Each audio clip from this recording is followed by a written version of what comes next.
Hoje eu quero falar aqui em Mateus capítulo 3, verso 13. Quem achou, diga amém. Amém. Mateus capítulo 3, verso 13.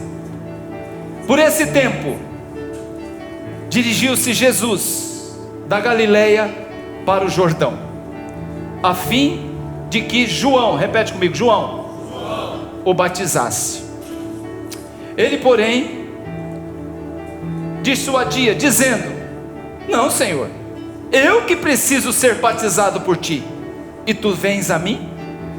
Jesus então respondeu: deixa por enquanto, João, porque assim nos convém cumprir toda a justiça.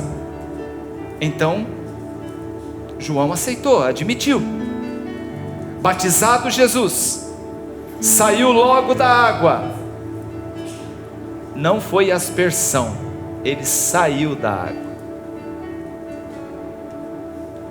Batizado Jesus, saiu logo da água, e eis que lhe abriram. O que aconteceu?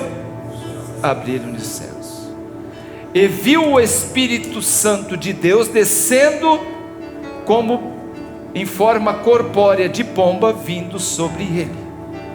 Versículo 17. E eis que uma voz do céu dizia: este é meu filho amado, em quem me comprazo. Capítulo 4. Vamos continuar? Tá boa a leitura, né? Capítulo 4.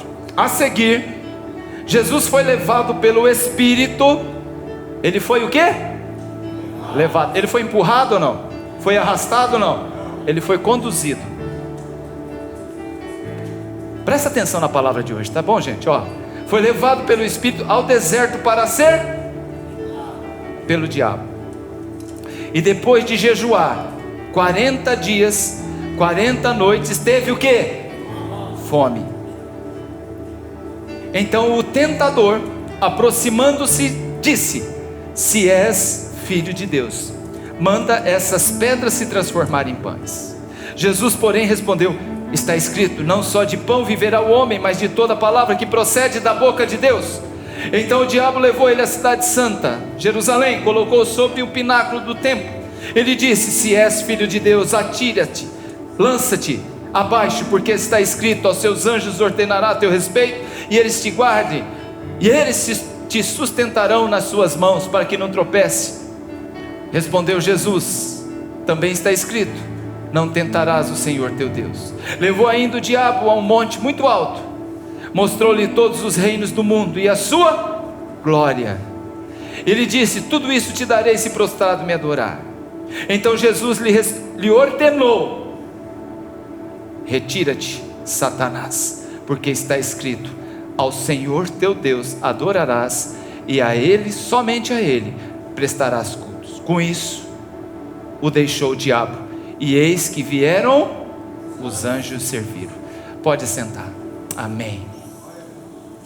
Vencendo as tentações do diabo através das provações de Deus.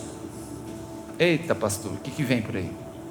Vencendo as tentações do diabo através das provações de Deus. Você pode repetir comigo? Vencendo as tentações do diabo através das provações de Deus. Ainda com a sua túnica encharcada pelas águas do Jordão, ele caminha, ele sai das águas e é conduzido ao deserto para ser tentado. Pastor, que momento, consegue ir comigo, você consegue ir comigo lá nas margens daquele rio? E vê Jesus agora saindo das águas, sua túnica toda encharcada, cabelo molhado todo. E agora ele caminha, sobe aquelas pedras e caminha rumo ao deserto. Região de Jericó, numa caverna, que a gente chama de Monte da Tentação. E ali ele vai ficar 40 dias.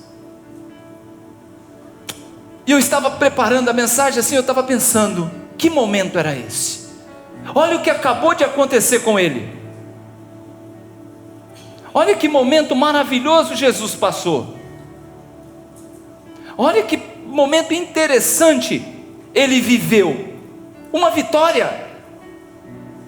Batizado por João, recebeu o Espírito de Deus, o céu se abriu, e Deus o honrou, o testemunhou: esse é meu filho amado. Que vitória é essa? Que alegria, que sucesso!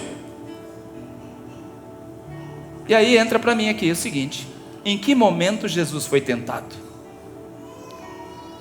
Em que momento Jesus foi tentado? Logo após a vitória, logo após a honra, logo após o sucesso, logo após o êxito. Presta atenção no que Deus tem nessa manhã.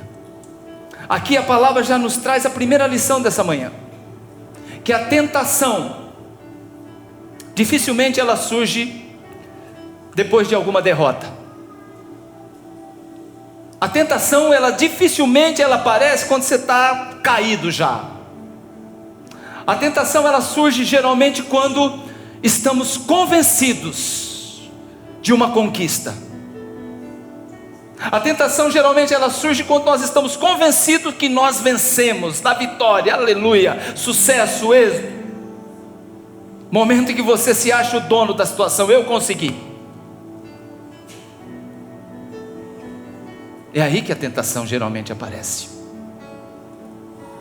Você pode ser tentado quando cair, quando as coisas vão mal, quando deu tudo errado? Pode, mas isso é uma armadilha. Quando deu tudo errado na sua vida? Sim, mas isso é uma fraqueza. Porque muitas pessoas caem quando as coisas vão mal. A vida está um bagaço, e aí ela cai nas bebidas, tentação, e acaba sendo iludido pela bebida, ou pelas drogas. Tem gente que usa droga para poder esquecer o drama, o mal que ela está vivendo. Mas geralmente é quando os holofotes do sucesso e das vitórias estão sobre você que a tentação surge. Surge para testar o que, pastor? Surge para testar o seu ego, surge para testar o seu orgulho, e principalmente a tentação ela surge para testar o seu caráter.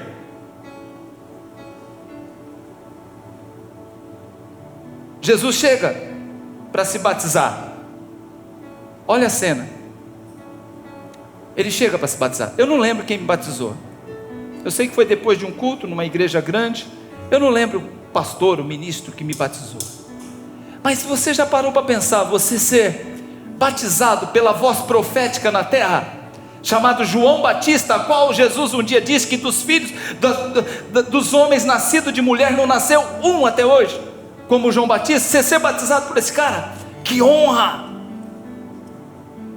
Muitos aqui foram batizados pelo pastor Djalma. Agora você imagina ser batizado pelo João.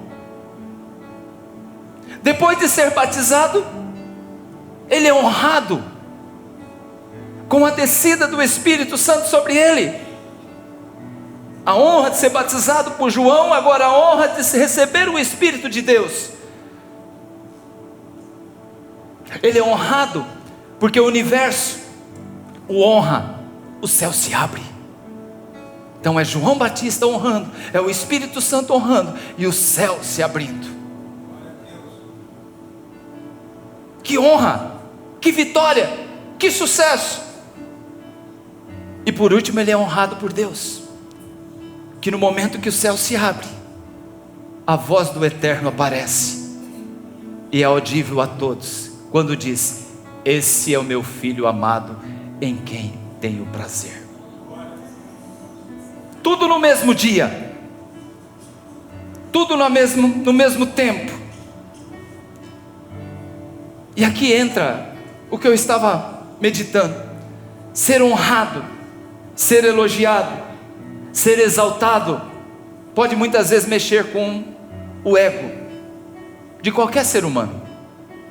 Uma sucessão de sucessos, de êxito, de vitória, pode mexer com o ego, com o orgulho, e muitas vezes até com o caráter do ser humano. Tem gente que quando é exaltado, quando dá tudo certo, quando a vida anda, quando o céu é de brigadeiro e o mar de almirante, está tudo lindo, o mar que você quer navegar parece uma piscina, hoje vai, levanta as velas e o vento se encarrega de levar, deu tudo certo. Parece que nesse momento, quando a vida está dando tudo certo, parece que a humildade começa a dar lugar para a arrogância, começa a dar lugar para a soberba, começa a se achar grande. Você está vendo eu? Você está vendo meu sucesso? Está vendo que está tudo dando certo? Eu sou o cara. Começa a se achar um Deus. Você vê isso com artistas, com cantores. Você vê isso muito com um jogador de futebol que era humildezinho ali na base. Hoje joga num time da Europa.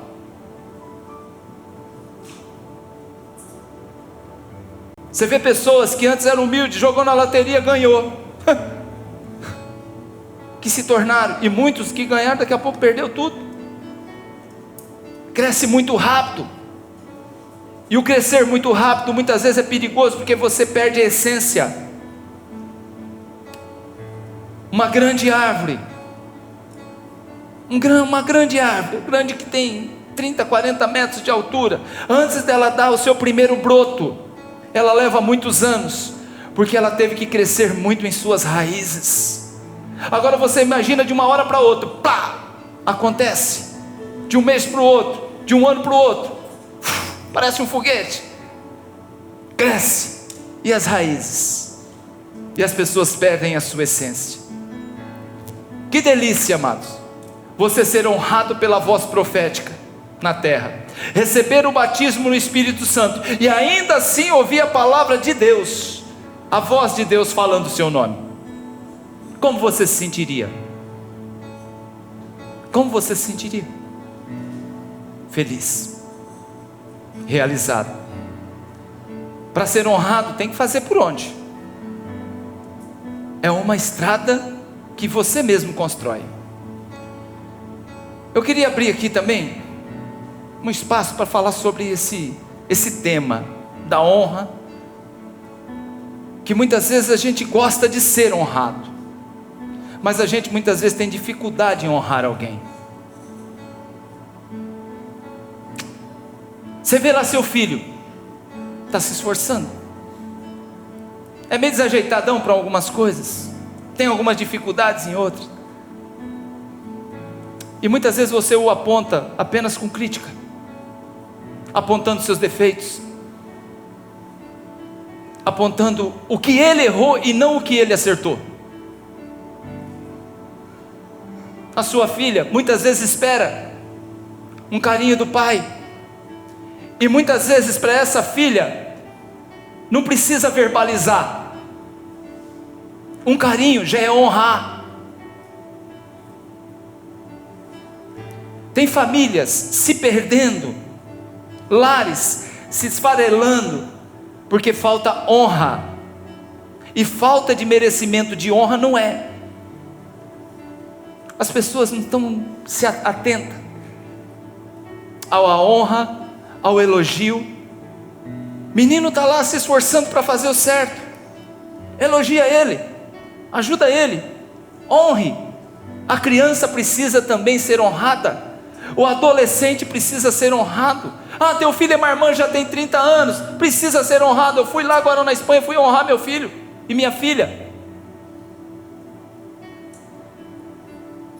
Mostre amor, mostre admiração. E admiração é uma palavra, meu irmão, que cabe tanto hoje, nos dias de hoje, e a gente não usa essa ferramenta. Meu filho, tanto na hora que eu cheguei, quanto na hora que eu saí, ele chorava no meu ombro. Eu admirando ele admirando o pai. Eu honrando ele honrando o pai. É maravilhas? Sempre foi bom? Sempre não, meu irmão. A coisa pegou às vezes, mas a gente sabe separar educação, correção, admiração, exemplo e testemunho. Senão você não educa direito. Eu tive problema na minha infância, na minha criação, de não ser elogiado e nunca ser honrado. O que eu fazia certo, os vizinhos via. Minha mãe fazia que não via. E ainda dizia para minha vizinha: não fala para ele que ele fez certo não, para ele não ficar convencido. Olha o estrago que faz na vida de uma criança. O que eu mais precisava era de um abraço, de um elogio, de um parabéns. Eu me lembro até hoje que no 7 de setembro, no interior tinha muito isso. O exército, ele desfilava na principal avenida da cidade. Eu comandava o 2º pelotão de infantaria. Eu ia sozinho na frente e um pelotão atrás. E tinha que chegar na tribuna, né, e bater continência para os comandantes que estavam lá. Mas eu vinha a avenida toda vendo se tinha minha mãe ou meu pai ali. Eu via vizinho, via amigo de escola, mas não via meu pai, não via minha mãe. Quem perguntar se foi tudo bem? No futebol, quando saiu a escalação, meu nome saiu na rádio? Não, nem para vir dar os parabéns. No trabalho, nunca.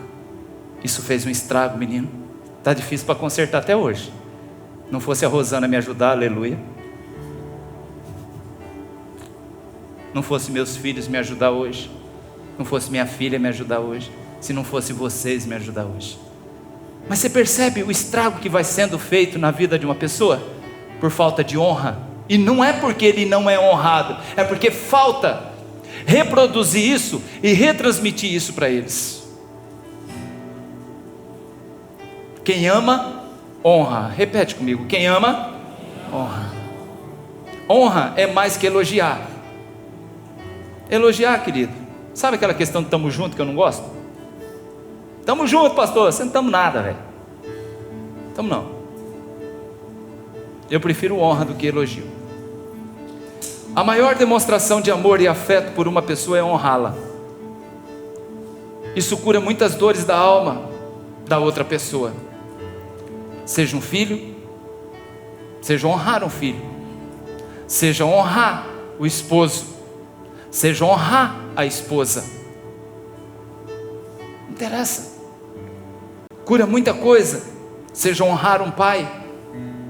Ah, meu pai é muito quieto, meu pai é difícil. Eu já falei aqui para os jovens já, difícil nada. Esse bloqueio que criou entre vocês é que atrapalha um pouco. Vai lá, tasca um beijão na orelha do velho lá e sai correndo. Ele não gosta. Dá um abraço nele a hora que não está esperando. É isso que está faltando, querido. Eu sempre falei isso na IBP. Nunca deu um abraço no filho, nunca teve uma conversa bacana com o filho? Pega ele. Vamos bater um papo. Só cobra, só cobra, só cobra. Jesus não estava ali apenas para ser honrado naquele dia, mas para também ser testado diante da prova que iria enfrentar nos próximos 40 dias. A honra prova na tentação, vitória ou fracasso. E aqui eu quero abrir uma nova questão com você. Tem provas boas que Deus faz com a gente. Deus não prova a gente só na hora do Jó, não? Não. Deus prova a gente em muitas coisas boas. Presta atenção, que agora entra a segunda parte da mensagem. Deus tem nos provado muitas vezes para ver como que a gente se comporta depois da vitória. Deus está abençoando e dando vitória para pessoas aqui, mas na verdade Deus está provando para saber onde está o seu coração e para ver como você se comporta diante da bênção. Tem gente que pediu para o Senhor: Senhor, eu queria tanto ter um filho. E ora, e ora, e ora, e ora, e pede ao Senhor um filho. Deus dá o filho. Depois da vitória você percebe que Deus deu. E agora prova se você vai cuidar bem, se você vai ser um bom pai, se você vai ser uma boa mãe. Eu dei. Agora quero ver se você prova que dá atenção, que dá educação, que tira ele da frente de uma tela e coloca ele numa sala de crianças lá embaixo. Agora ele prova. Você não queria um filho? Eu dei o filho. Agora eu estou te provando. Eu estou te provando para saber se você realmente vai ser um pai, que vai dar testemunho, que vai ser um bom exemplo, que vai ser uma referência para ele. Eu te dei um filho. Não é bênção ter um filho? E agora vem a prova. Pastor, mas ele está me provando numa coisa boa? Está provando uma coisa boa. Tem gente que, eu conheci pessoas que tinham: pastor, eu não venho mais na igreja com tanta frequência porque eu não tenho um carro, eu queria tanto ter um carro. Falei: ora, a Deus dá um carro para você, lá na igrejinha, na igreja pequena, lá embaixo, quando começou, Deus deu, glória a Deus. A Vitória deu até testemunho. Eu só vi ela no dia do testemunho, depois não apareceu mais na igreja, porque um dia tem que ir na casa da tia, no outro dia tem que visitar não sei quem, no outro dia tem que ir na praia, outro dia tem que ir. Aí o carro quebrou. O pastor, ora porque o carro quebrou. Eu falei: gente que pediram uma casa ao Senhor, jurando que essa casa seria o lugar de bênção, para fazer também a obra. Deus abençoa, consegue a sonhada casa, depois nunca mais fazem um culto doméstico dentro da casa.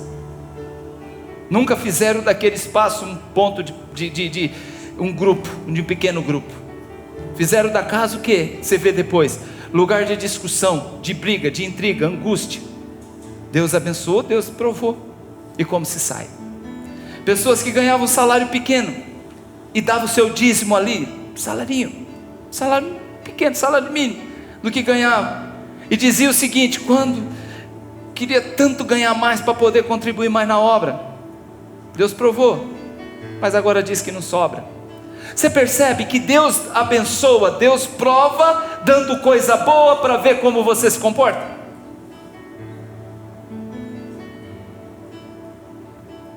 Preparou um emprego melhor, onde as pessoas agora ganham muito resultado, deixa às vezes até de ser dizimista.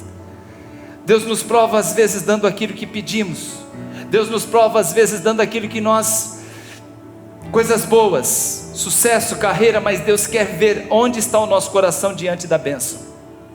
Deus não quer, já falei tantas vezes, Deus não quer tirar dinheiro do nosso bolso, mas sim do nosso coração. Ananias e Safira é um exemplo maravilhoso. Olha, apóstolo, se nós vendemos aquele terreno, nós vamos pegar e vamos aplicar tudo na obra. A hora que vendeu o terreno, falou: não, é muito dinheiro, peraí, vamos dar só uma parte. Deus provou, e atrás da prova, quando ela não é aquilo que você prometeu, geralmente vem problema.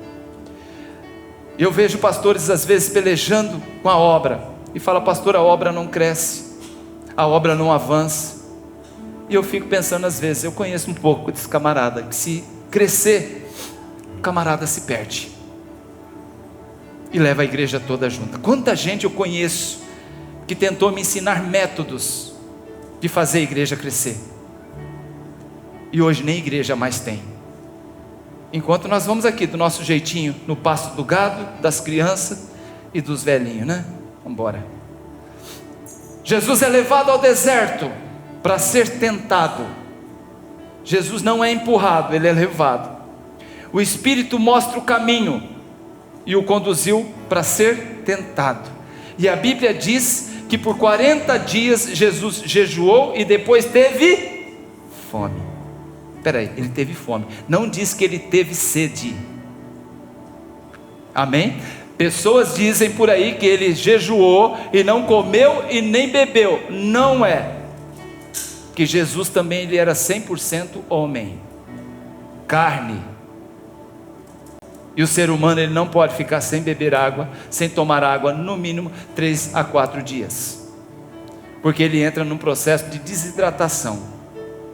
Ficar sem comer 40 dias, tudo bem, você tem gordura. Tem uns que tem mais, tem outros que tem menos. Tem uns que aguentam ficar 40, tem outros que aguentam ficar 50, tem uns que não aguentam ficar 3 dias, né? Porque nós temos reserva, amém? Mas água não, água não tem jeito. O máximo que o corpo consegue, suporta 3, 4 dias. Depois desse período começa o corpo a entrar em colapso. A água, eu abri outro parênteses aqui, A água é a principal riqueza da nossa terra e do nosso corpo. Assim como o nosso corpo, o planeta também é ocupado por 70% de água. Nosso corpo é mais água do que qualquer outra matéria. Deus fez o homem do quê? Do barro. E o barro é o quê? Tem água. E eu estava conversando com a pastora esses dias, que o Brasil tem a maior e melhor reserva de água do mundo. Nós tivemos agora fora, e a gente viu que a nossa água é maravilhosa. Você pode pegar água de torneira de qualquer casa aí, pode beber que é bênção. É uma maravilha comparado com a água mineral que tem por aí, fora do país. Qualquer buraco que você cavar aqui no Brasil, você acha água. É inadmissível as comunidades ainda do sertão do Brasil não ter acesso à água, sendo que é um direito que ela tem pela Constituição. Então, amados, eu fico imaginando, a água existe, é só furar, é só perfurar e fazer transposições e poços e por aí vai. A bacia hidrográfica do Brasil é imensa, porém falta vontade política. E eu estava vendo a pesquisa que se der acesso à água ao lavrador, ele faz gerar produção e o pão. Pesquisas também apontam que onde houve investimento nesta área da água, a agricultura da região desenvolveu, diminuiu a migração do sertão para a cidade, a economia melhorou e atraiu empresas e indústrias, escolas, faculdades, melhoria de qualidade de vida. Se você apenas der dinheiro, isso gera consumo, mas se você der água, isso gera trabalho e dignidade. Meu irmão, estão plantando lá no norte, nordeste, uva, manga, abacaxi, banana e mamão, e é uma delícia. Lugar que era seco antes. Eu não sou contra nenhuma ação social, que o Brasil, eu acho bênção, mas 1%, isso aqui é pesquisa, do que se investe furando poços de petróleo, se furasse poços para a água no sertão, nosso país estaria em outro patamar. Amém? Por que eu estou falando isso? Porque a semana passada eu conversei com o pastor presbítero Nelson. Eu falei, onde você está? Ele falou, furando poço pela igreja lá de São Paulo. Está lá no sertão do Nordeste, já furaram dezenas de poços. Ele falou, pastor, está mudando toda a região. Eu vejo aí esse trabalho e dá para fazer, só falta vontade política, mas eu tenho certeza que isso um dia muda, dando água, dando condição à produção. Jesus então ele é levado para ser tentado pelo diabo. Nós temos aqui que separar o que? Provação de tentação. Provação vem de Deus, tentação vem do diabo. Repete comigo, provação vem de Deus, tentação do diabo. A palavra do Senhor diz que Deus não tenta ninguém. A primeira coisa que o diabo tentou Jesus foi aonde? Foi no quê? Foi no deserto. Mas o quê? Na sua identidade. Por quê? Ele começa o seguinte: se és filho de Deus. Será que você é mesmo? Será que você é mesmo crente? Será que você é mesmo servo de Deus? Se você é, identidade. E aqui eu lembrei de uma outra coisa. O pessoal hoje talvez não sabe disso aí, talvez, mas o pessoal da minha época talvez. Você lembra das brigas da escola? Eu acho que só eu arrumava confusão na escola, dentro da sala de aula, e depois dizia, se você é homem, me espera lá fora. Tinha isso, Daniel, na sua, não? Não, mas ninguém se metia com você, é o seu tamanho, você é louco? Não compensa? Tinha também? Misericórdia. Ó, arrumava confusão lá dentro. Gente, eu olhava o tamanho do cara. Ele falava, se for homem, me espera lá fora. Eu olhava o tamanho do cara e falei, não vale a pena. Você é louco, não compensa, né? E aí, cara, e não é que o cara cumpria mesmo a promessa? O miserável esperava lá fora. E vinha a renca atrás, aqui eu não sei qual é o nome que vocês dão, mas vinha a renca atrás dos meninos. Vai ter briga, vai ter briga, vai ter briga, oba! Djalma vai brigar, Djalma vai brigar. Eu falei, Djalma vai apanhar, Djalma vai apanhar. Sempre tinha um enviado do capeta, que era o juiz. Tinha ou não tinha? Tinha. No meio dos moleques ali. O infeliz, ao invés de separar, ele fazia o seguinte: quem for homem, cospe aqui. Eu falei, um cuspia, ele tirava a mão, ponto, no outro. Você acabava cuspindo no outro. Eu falei, ô miséria. Ninguém usava arma. Amém, mas? Ninguém usava arma. Ninguém matava ninguém. Os pais não brigavam com os outros pais, porque seu filho bateu no meu. A minha mãe só dizia: se apanhar na rua, você apanha em casa. Quem passou por isso aqui? Diga amém. Então por isso eu batia na rua para apanhar uma vez só, porque apanhar na rua, apanhar em casa também não ia dar certo. Então tinha muito esse negócio do se você for. Gente, se você for homem, se você tem coragem, se você for, eu vou. Quanta tragédia nós já ouvimos por conta dessa crise de identidade. A conjunção se significa o que? Desafio. Ela significa o que? Dúvida. Ela significa o que? Provocação. Se eu coloco um se na sua vida, eu estou duvidando de você, eu estou questionando você, eu estou te desafiando, eu estou te provocando. É uma armadilha. Nunca faça isso com Deus. Nunca coloque essa conjunção para provocar Deus. Nunca duvide jamais e desafie o eterno. Deus não age mediante a provocação, a dúvida. Deus não precisa provar nada para ninguém. Eu vejo algumas coisas aí acontecendo em algumas igrejas. Se você fizer promessa para Deus, Deus tem a obrigação de te abençoar. Se você fizer o voto de tanto, Deus vai te abençoar. Se você fizer o sacrifício, Deus vai... Não coloca assim quando o assunto é Deus, não. Saiba que Deus não precisa nada disso para te abençoar. Isso é coisa de homens. O diabo quer muitas vezes te confundir com a dúvida.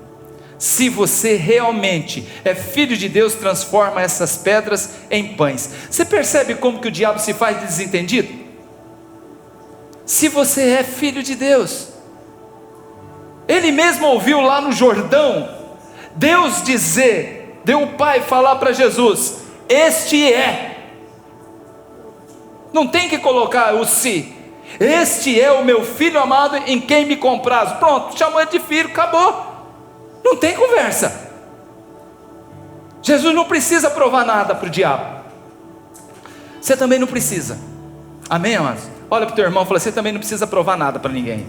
Você é filho de Deus. Continua, diz para ele: você é filho de Deus. Você é filho de Deus. Olha para os 2, 3 irmãos e fala assim: você é filho de Deus. Você sabe por quê? A palavra diz, não é o homem que diz.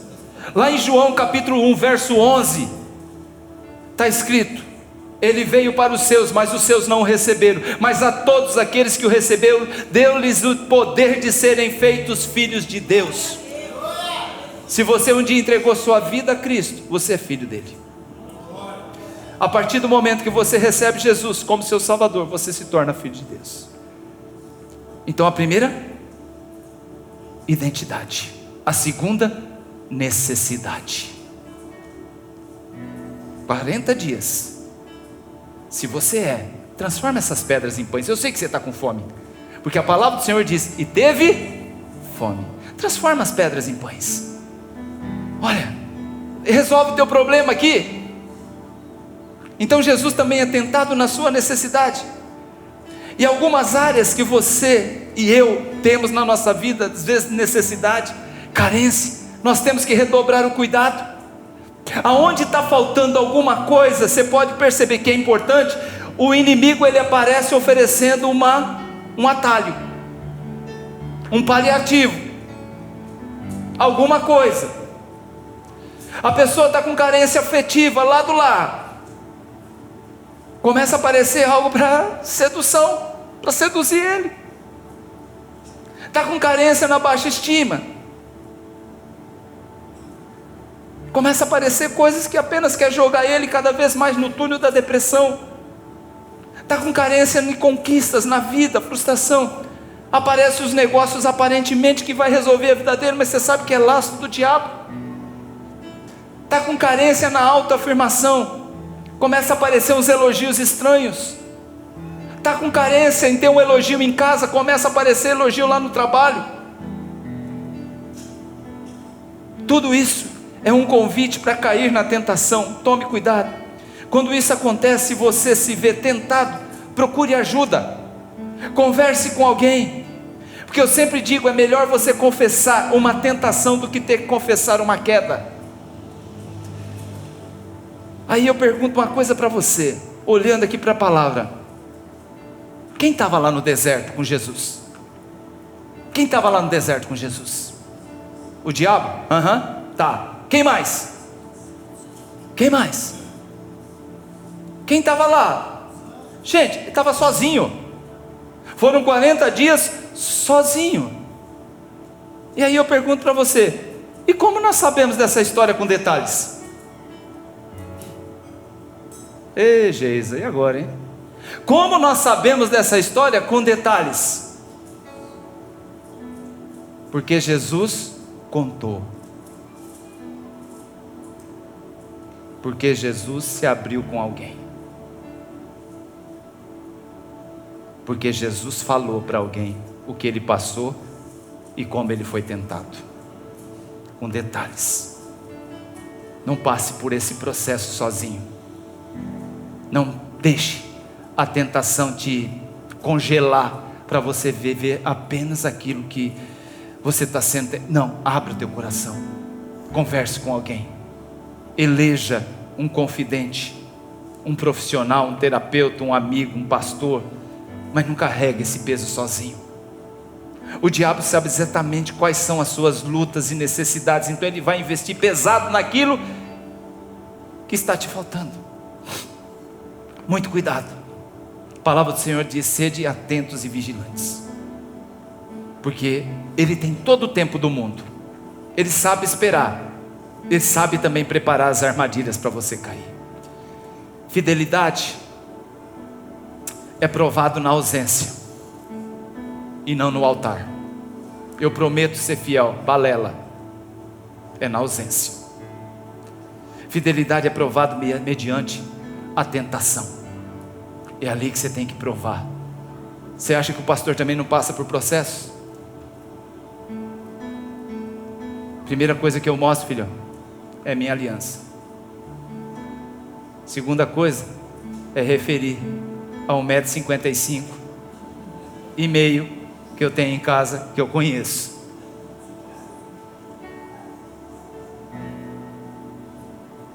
Terceiro é os meus 2 filhos que olham para mim com honra e como exemplo. Tem homens que na ausência da esposa corre para frente de uma tela para ver besteira. Pornografia é adultério também. A lei dizia que se você tomar a mulher de outro, isso é adultério. Jesus fala: não, se você só pensar na mulher do outro, você já cometeu adultério. A lei não é mais forte que a graça. Nunca adulterei, pastor. Ah, pastor, eu nunca adulterei. Eu pergunto: você tem certeza? Não, mas nunca saí com outra. Não estamos falando de sair com ninguém. Estou falando dos seus pensamentos. O que você vê, o que você absorve e o que você imagina. Fidelidade é provada na ausência mediante a tentação. Ah, pastor, mas a carne é fraca e o pecado é vitamina, miserável. Tem gente que quando as coisas apertam, a primeira coisa que fazem é buscar um escape. Se és filho de Deus, transforma essas pedras em pães e mata a sua fome. Jesus disse: nem só do pão viverá o homem, mas de toda palavra que sai da boca de Deus. O que vai te sustentar daqui para frente é a palavra de Deus, amém, amados? Gente, hoje nós estamos vivendo um tempo que nada é confiável. A mídia é confiável. Os textos que você vê na internet é confiável. Os influencers que existem por aí é confiável. Os pastores que estão por aí é confiável. Gente, nada. Os livros que você lê, dá para seguir? Aquilo é confiável? Nada. A única coisa que continua sendo confiável é a palavra de Deus. Parou para pensar? Que a única coisa que dá para mim acreditar e jogar minha vida em cima é a palavra de Deus? O resto, gente, esses dias eu estava vendo A conversa de dois adversários políticos, eu falei, não acredito que eles estão nesse amor todo. Aí falava, não, seu tonto, isso é IA, inteligência artificial. Eu falei, eles estão quase se beijando. Eu falei, então, estão colocando voz, é isso, né, Tiago? Se você fizer isso comigo, querido, eu te quebro. Eu não disse. Estão colocando voz, o jeito, gente, a tonalidade, a voz, o jeito. Eu falei, gente, mas aqui não, aqui continua sendo a verdade e a confiança. Então, amados, não adianta devaneios proféticos, nem excesso de otimismo. O que vai sustentar a gente nesses dias bons ou nos dias maus, será a palavra que sai da boca de Deus. Segunda tentação, o diabo então tenta Jesus a se lançar do alto do pináculo do templo, usando a palavra de Deus em Salmo 91. Porque está escrito que ele dará ordem aos seus anjos e vão te tomar pelas mãos. Mais uma mentira do diabo. Para quem não lê a Bíblia, o diabo usou a Bíblia, não, é uma mentira. Deus não dá ordem aos anjos a respeito de quem se lança e cai. Ei, pastor, como que é? Não, o Salmo 91 não fala em se atirar, em se lançar, em pular, em cair. Deus não dá ordem. Quando você se lança, é por conta e risco seu. Quando você se lança, é por conta própria em lugares errados. Você está sozinho. Não pensa que Deus está mandando um anjo para você. Aquilo é coisa sua. Presta atenção nessa pérola aqui. Quando eu estava escrevendo, Jesus, ele é o quê? Ele não é abismo para você pular, para você se lançar. Jesus é o caminho para você caminhar. Repete comigo: Jesus não é abismo, Jesus é o caminho. Tem gente se lançando para dar fim à própria vida, prefere o abismo do que o caminho. A morada de Deus, querido, é o céu. Em Apocalipse diz que a morada do diabo e seus anjos é o abismo. Jesus, ele diz que ninguém chegará ao Pai senão por mim, pois eu sou o caminho, a verdade e a vida. Ele diz que ele é o caminho. Ele não é abismo, ele é caminho. O diabo então ele usa o Salmo 91 de forma distorcida, desafiando Jesus a se lançar, se atirar, quando na verdade o Salmo 91 no verso 11 e 12 ele diz: aos seus anjos dará ordem a seu respeito para te guardarem em todos os seus caminhos. Bíblia não está pedindo para pular. Eles te sustentarão nas suas mãos para que não tropece com o teu pé em pedra alguma. Caminho. Nós podemos tropeçar? Sim, enquanto nós caminhamos no caminho. Mas estando no caminho, os anjos nos sustentarão. Está aqui, é Salmo 91. O único lugar que você é socorrido quando você se lança, se joga, é aos pés da cruz. Infelizmente tem muita gente se lançando em relacionamento errado, em negócios errados, em ministérios errados, em ideologias erradas, e querendo que os anjos do Senhor o sustente. Tem jeito. Terceira tentação. Por último, o diabo mostra todos os reinos da glória e a sua glória, e ele diz: tudo te darei se prostrado me adorares. Tá bom, nome disso, sedução ao poder. Tem gente vendendo a alma para Satanás em troca de poder. O diabo é um agiota universal. Ele dá, mas ele cobra, e não cobra pouco não. Ele é um agiota universal.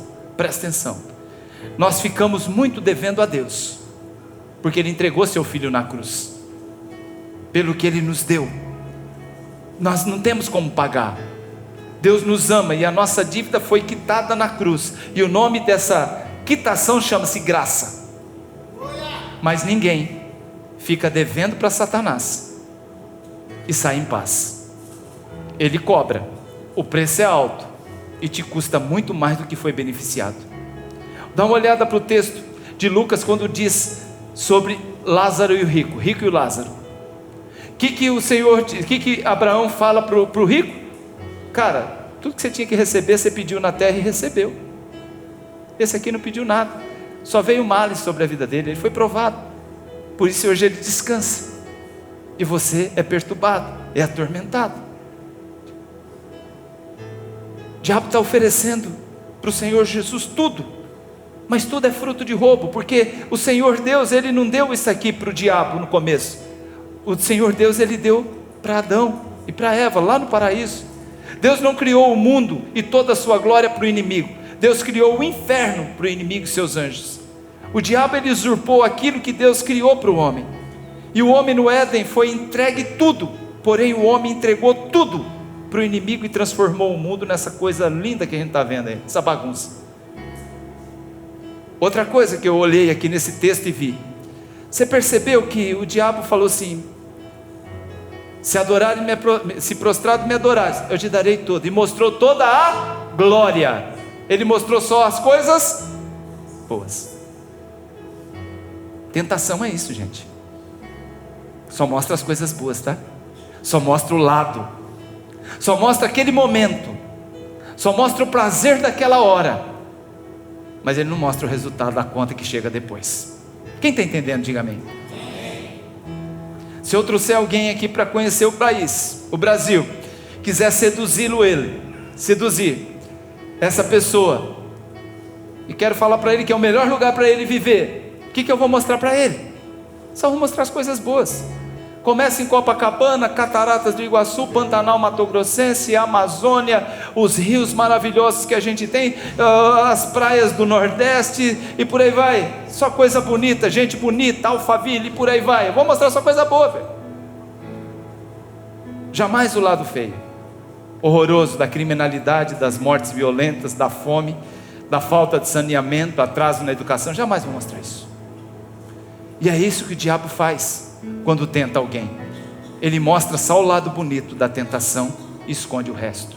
Davi, no ano em que os reis saíam para a guerra, Davi ficou, e ele foi tentado. E eu misturo isso aí, não é só tentação, é falta de caráter, de vergonha na cara. E mostrou só o lado bom. Ele viu uma moça tomando banho, mas o estrago que isso fez na vida dele, na sua família e no seu reino, a conta chegou. Um homem na sarjeta, fedendo álcool, vomitando em si mesmo, doente, cirrose, vai morrer. Sua barriga está desse tamanho, que a cirrose está inflamada por causa do álcool. E você pergunta para ele, por quê? Ele vai responder para você: eu vi só o lado bom do álcool. Se eu pudesse, se eu soubesse, jamais teria sido seduzido pelo primeiro copo. Outros se perderam a família, perderam a dignidade. Podem dizer: se eu soubesse, jamais tinha visto aquele lado bonito e positivo da minha primeira queda, da minha primeira traição. Se eu soubesse, jamais teria deixado me seduzir. Outros que perderam tudo no jogo e não conseguem se libertar disso. Achei que tinha controle sobre o jogo. Tem gente que acha que tem controle sobre o tigrinho. É filho do leão de Judá e está perdendo para o tigrinho. Já está perdendo tudo para o tigrinho. Eu não conheço esse miserável do tigrinho.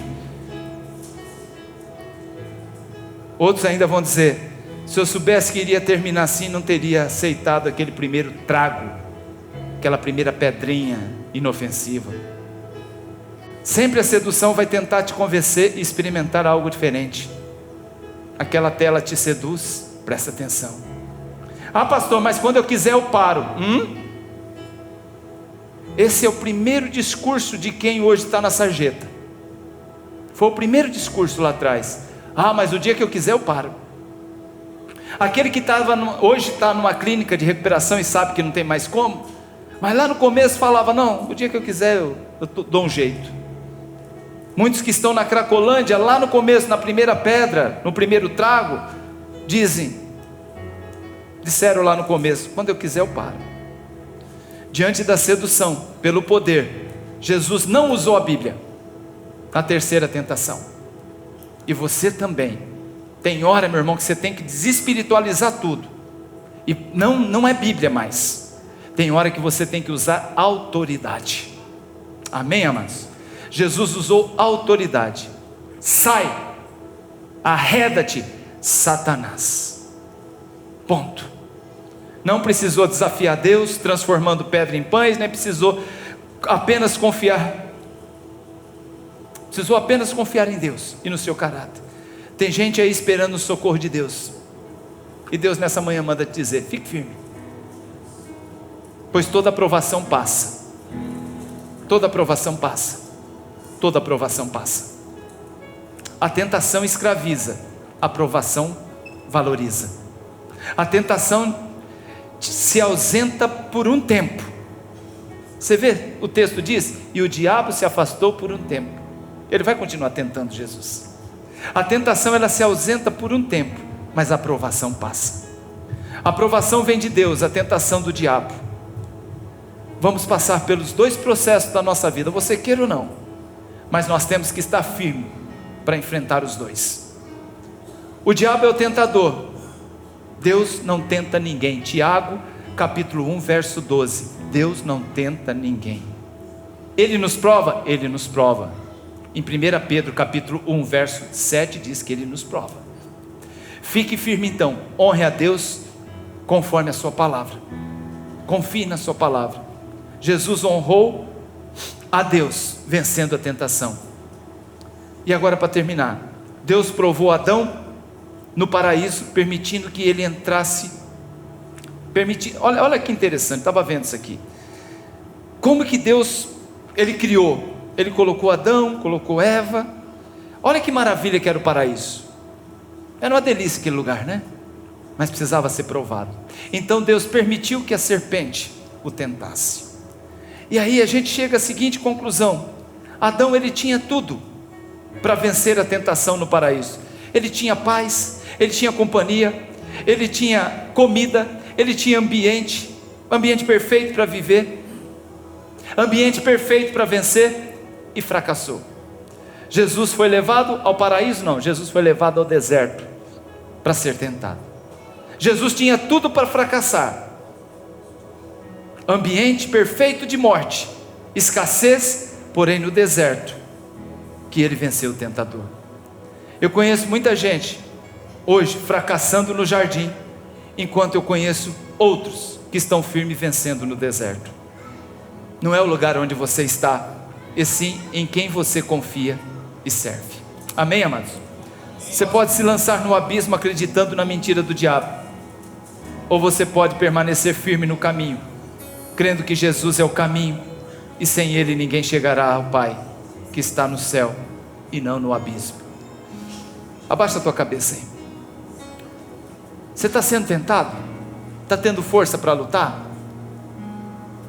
Você está sendo tentado por alguma situação? Está passando por alguma provação? Você fala assim: que provação é essa, Senhor, que eu estou vivendo? Essa provação, ela vem de Senhor? Pergunta para Deus. Eu estou com dificuldade na minha vida pessoal, espiritual, profissional, financeira. Vê aí, onde você está sendo provado. Deus nessa manhã, Ele quer trabalhar no seu coração, porque eu sei que junto com a aprovação muitas vezes vem a tentação em tomar uma atitude, tomar uma ação,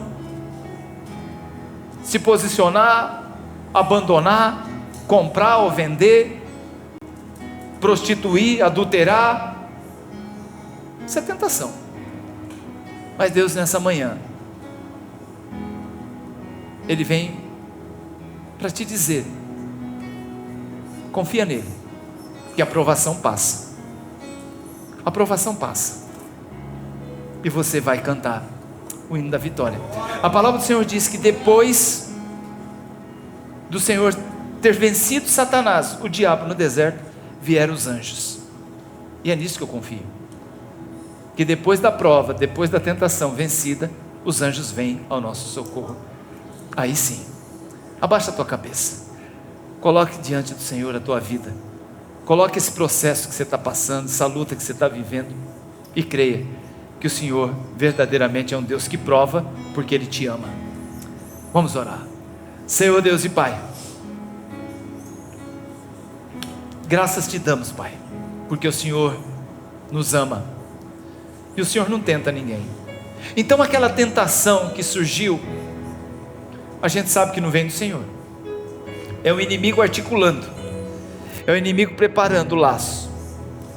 A gente sabe, meu Pai, que aquela situação que surgiu, atraente, interessante, não vem do Senhor, mas o Senhor nos prova diante daquilo, se nós estamos realmente preparados para enfrentar tentações. Eu quero nessa manhã, meu Pai, pedir a tua bênção sobre a vida daqueles, meu Pai, que lutam mediante as provações, permanecendo firme como Jó permaneceu firme, crendo no teu poder, crendo na tua palavra, crendo, Senhor Deus querido, que o Senhor, Pai amado, dia menos dia, se levantará sobre a terra ao meu favor. Por isso, Pai, toma, Senhor Deus querido, a vida dos teus filhos que estão passando por lutas, por algum tipo de luta, por algum tipo de situação, e precisa, meu Pai, em nome do Senhor Jesus, de um refrigério, precisa da tua ajuda, do teu socorro, precisa da tua mão para vencer, Pai amado, as tentações do inimigo. Guarda-os, Pai, abençoa, sustenta, fortalece cada um, em nome do Senhor Jesus, em nome do Senhor Jesus.